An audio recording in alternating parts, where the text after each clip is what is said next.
কোনজন অসমীয়া খেলুৱৈয়ে 2018 চনৰ অৰ্জুন বঁটা লাভ কৰিছিল? হিমা দাস।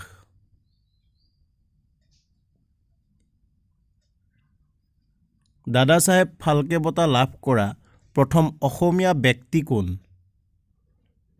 ডক্টৰ ভূপেন হাজৰিকা। সাৰে জাহাঁ সে আচ্ছা গীতটোৰ ৰচয়িতা কোন? মহম্মদ ইকবাল। ভাৰতৰ দীৰ্ঘতম নদীবান্ধটোৰ নাম কি? হীৰাকুদ বান্ধ।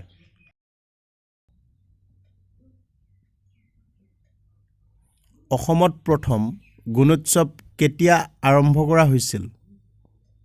2017 চনত।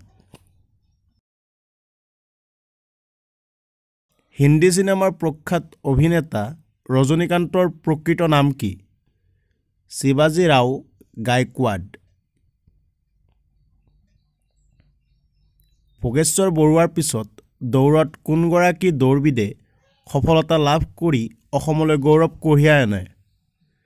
হিমা দাস।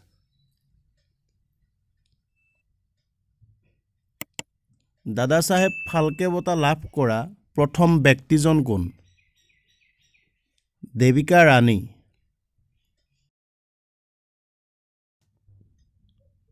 সৰস্বতী সন্মান লাভ কৰা প্ৰথম অসমীয়া সাহিত্যিক কোন? লক্ষ্মীনন্দন বৰা।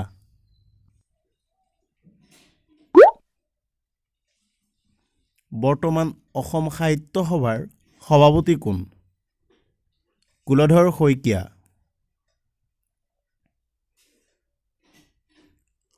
উচ্চতম ন্যায়ালয়ৰ প্ৰথম অসমীয়া বিচাৰপতি কোন? পাৰ্বতী কুমাৰ গোস্বামী। পানীদিহিং অভয়াৰণ্যখন কোন জিলাত অৱস্থিত? শিৱসাগৰ জিলাত।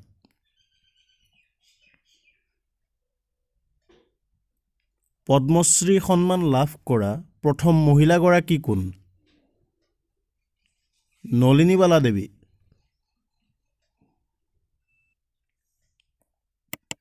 কোনখন ৰাষ্ট্ৰীয় উদ্যানত একমাত্ৰ বনৰীয়া ঘোঁৰা পোৱা যায়? ডিব্ৰু-চৌখোৱা।